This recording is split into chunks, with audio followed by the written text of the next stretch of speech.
Ho, ho, ho, Merry Christmas, and another of my videos as we approach the great day.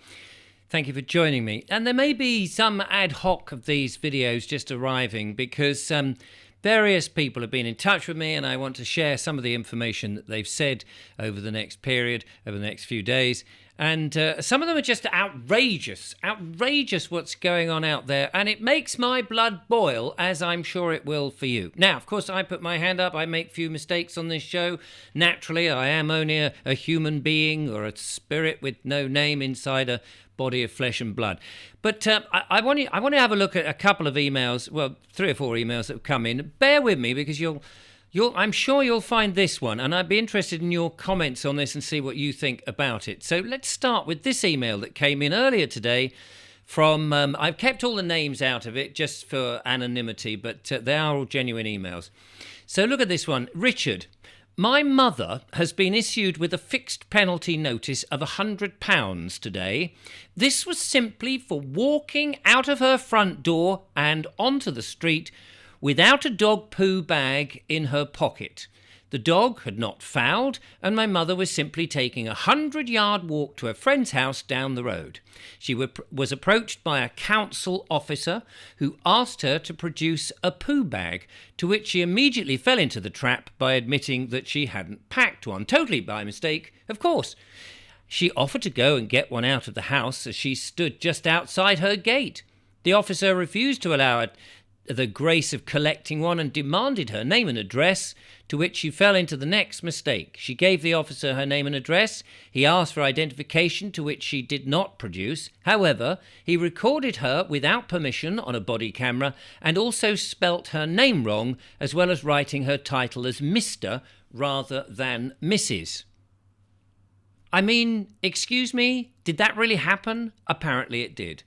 And not only that, it's absolutely bonkers. Now, as far as I know, and I don't know very much, but I do know that you do not have to open yourself up to anyone. Somebody says, who are you? I want to make a report and give you a fine.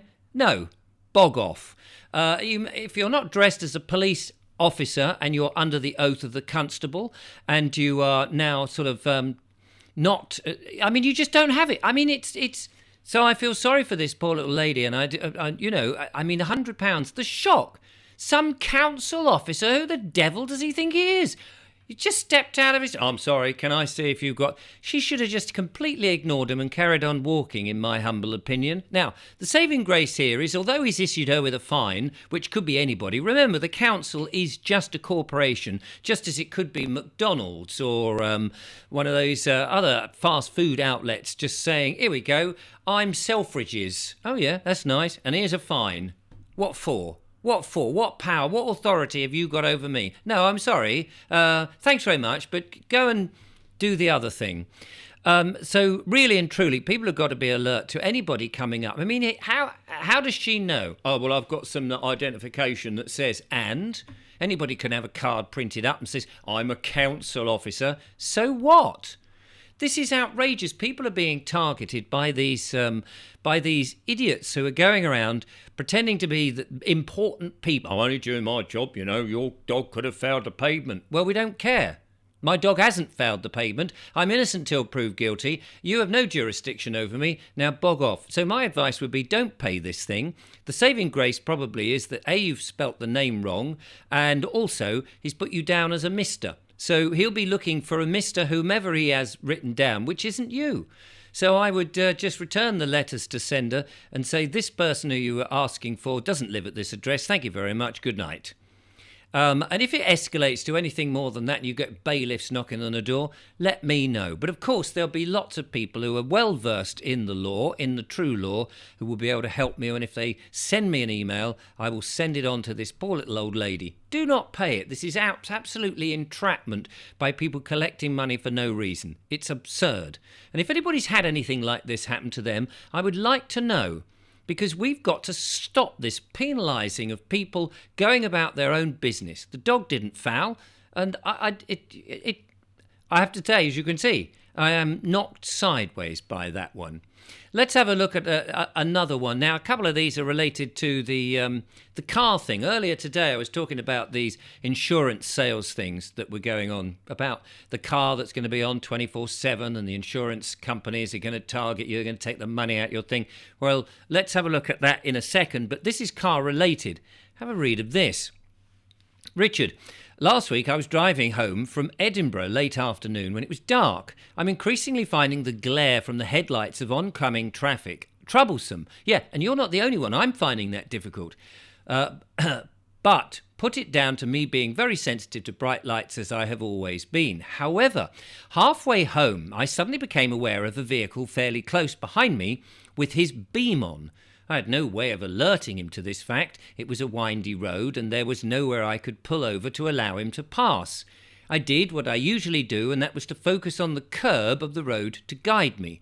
But on this occasion the headlights behind were so bright I was almost blinded. I tried to flip my rear view mirror, which often helps, but no, not this time. Then I discovered if I crouched down below the level of the rear view mirror and almost hugged the steering wheel, it helped. Eventually, to my relief, the vehicle turned off onto a different road. I thought no more about it until I stumbled on a Facebook post where someone was asking about LED headlights being dangerous. A glance at the comments caused the penny to drop. The vehicle behind me that day had extremely bright LED headlights. The comments also revealed many who were saying that they had stopped driving at night because of this issue, or because they thought their eyesight was worsening. A number of people spoke of getting special night driving glasses which alleviate this issue. It seems that this is another way in which we're being targeted. I consider myself fairly aware of a lot of what's going on, but I was not aware of this, and I suspect many others may not be. And excuse me, and I think that's very true. I've noticed this. There's a lot of very bright LED lights on the headlights, and I find it most distracting. Now, I've only got one eye. I'm permitted to drive. I've double-checked that many times, and I'm okay to do it. But the bright lights, these are unnecessary, and we didn't used to have them at this bright, and they can cause problems. And, of course, people have advised me that LED lights are not good for the eyes. You're quite right. Now, you gave me a link to a website, so let's have a look at that and see what it says. This is from a website called Light Aware. And as you can see just here, the lead story on this is why LEDs are uniquely unsuitable for vehicle headlights. And it reads, just over a year ago, I was driving back from Cumbria to Edinburgh. Just after leaving the M74, a Porsche SUV with LED headlights at the same height as my rear window approached from behind me, then followed me at a distance of 20 yards. The glare of these headlights in my rearview mirror was so bad it caused me physical pain in the eyes. I hurriedly turned my rearview mirror to stop the pain and pulled over as soon as I could to let the SUV pass. I needed 10 minutes for my eyesight to recover, and after readjusting my mirror, I headed home to Edinburgh with a blinding headache. And it turns out I'm not alone, and here's some research that goes on to say the problem with LED headlights is that they are incompatible with dark adapted human eyesight, particularly for older drivers. They are too bright, too blue, too concentrated, and blinding over a long distance. And, there's a picture of it. And now, I'd be interested if you've noticed this. Have you been affected by these LED lights? They are horrific. I hate them. I absolutely hate them. And it's making driving very dangerous, particularly at night. And I try to avoid it at all costs. So I'd be interested to know if that's been happening to you as well. Now, I remember I mentioned just a few moments ago I put a video up about the driving insurance thing. Well, I had this from one of my viewers who assures me that it's just not going to happen because it's going to be too difficult to enforce. Let's have a look at this. Richard, I just viewed your piece on YouTube, so I thought I'd bring you up to date. Here we go. Number one, he says, I've lost it, there it is. The insurance companies rejected the idea of controlled driving as being unworkable, and in the case of the so-called kill switches, downright dangerous. He says it's just not happening. Well, that's a blooming relief. Incontestable fines are unlawful. The right to defend is cast in stone. There we are. Look, incontestable fines are unlawful. They're right. So the lady with the dog, by the way, this is something to bear in mind. Diesel-powered cars and light vans, including minibuses, built after 2005, are designated as clean vehicles. So that's be mine then, is a clean vehicle. Horse-drawn vehicles, I mentioned horse-drawn vehicles because I said, rather tongue-in-cheek, of course, is that if they're going to try and get us off the road with insurance, we just go back to horse-drawn vehicles and clippity-clop, let's get on and go to the pub. Of course, that's a silly idea, but it was just really to sort of illustrate that we shouldn't be paying attention to all this nonsense. So anyway, he says that horse-drawn vehicles are subject to all current Road Traffic Act legislation. You may not drive under the influence of alcohol or drugs, and you may not foul the highway. Clean up the poo as you go. I wonder if there's a council bloke ready at the hand to stop you and go, have you got a horse poo bag on board? No, bog off and go and sniff something that's dropped out the back of my my horse-powered vehicle. Thank you very much. That's been the law apparently since the 1880s. You're supposed to clean it up. I wonder if they really did. Then he said the one you didn't mention was keyless entry and keyless start-stop vehicles are already subject to massive insurance premium rises due to the ease with which they can be stolen.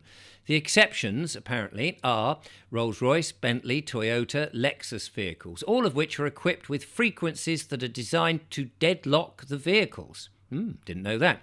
I own a Lexus with keyless operation and I keep my keys in a Faraday box when not in use. That's a good idea. You could also put them in the microwave, but don't put anything else in the microwave because you might nuke the keys and turn it on, of course. Diesel vehicles are likely to become a lot more expensive to insure. Oh, great. That's because I've got a van with diesel in it. A friend of mine owns a diesel Transit day van, was paying £175 a year for insurance, and he's just been quoted £2,355 for a renewal. He's never had a claim or a fine. Bloomin'. I'll be sticking with my current Lexus and putting it on the classic insurance, and then I'll upgrade to a hybrid Lexus to guard against any stupid restrictions. If I were in your situation, he says, I'd get rid of my diesel van and buy another much older petrol LPG on classic insurance. Just a thought, and you may save a chunk of money too. I don't know what you paid for your van, but I wager that both my Lexus cost less than half. Well, you're probably right. My van is a diesel and it did cost an arm and a leg and I love it. And it runs very well, thank you very much. But I think we've got to get to a grip of all of these nasty things that are going on. I'm not ready to get rid of my van. I've converted it myself and it's a lovely van and I love it, even though it's got a few dents now, unfortunately. But we'll have to see what the old insurance claims do to that. And finally, I had this email on the same theme. And this one takes a slightly different tact, but it's very interesting all the same. And this chap says, Richard, as we are seeing with electric cars, all things will never happen. Klaus and his chums are looking over their shoulders right now. Those hypocrites at the WEF who don't fly a plane flown by a pilot who's had the jab also refuse to travel in an electric car. Well, that's fascinating, isn't it? I'm not surprised because they might blow up at any second. This insurance thing, he says, will never happen. Why? Because the first company who introduces it will lose custom. They are businesses, so no customers, no business. They are also hackers. Do you not think that there'll be a way of turning off the features? I know, because I can boost the performance of most cars with special software. Everything in the digital world can be hacked. Even blockchain, which 4 years ago was the be-all and end-all, isn't secure. Now, it's interesting you say that because I'm concerned that things like Bitcoin and all that on the blockchain, no, I think it's a chain actually, but never mind, on that could get hacked. And I think anything in the digital realm, people go, oh, no, you can't do it. Want to bet? There are some very, very clever people out there. And this correspondent goes on to tell you even more why you should be worried about things on the blockchain and so on and so forth. He says here, do you think, hang on a minute, he says it could be hacked. Do I think we will have CBDCs? For a matter of days, we may, until it's hacked.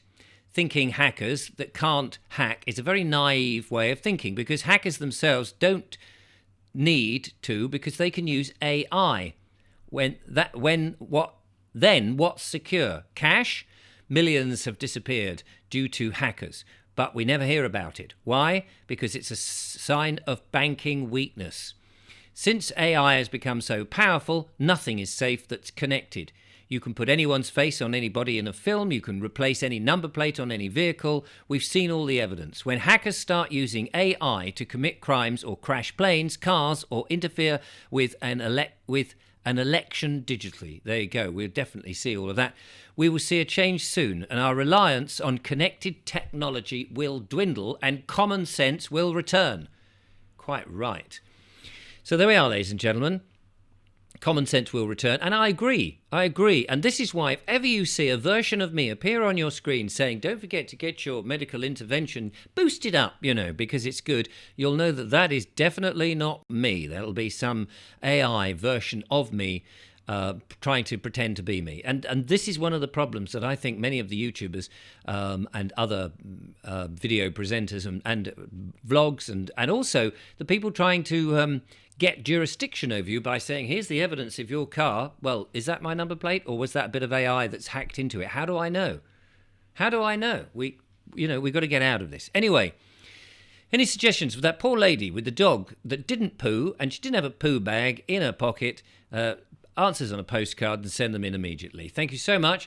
I will be back with more of your emails as and when they come in. But in the meantime, thank you for watching. Stay jolly. Bye for now.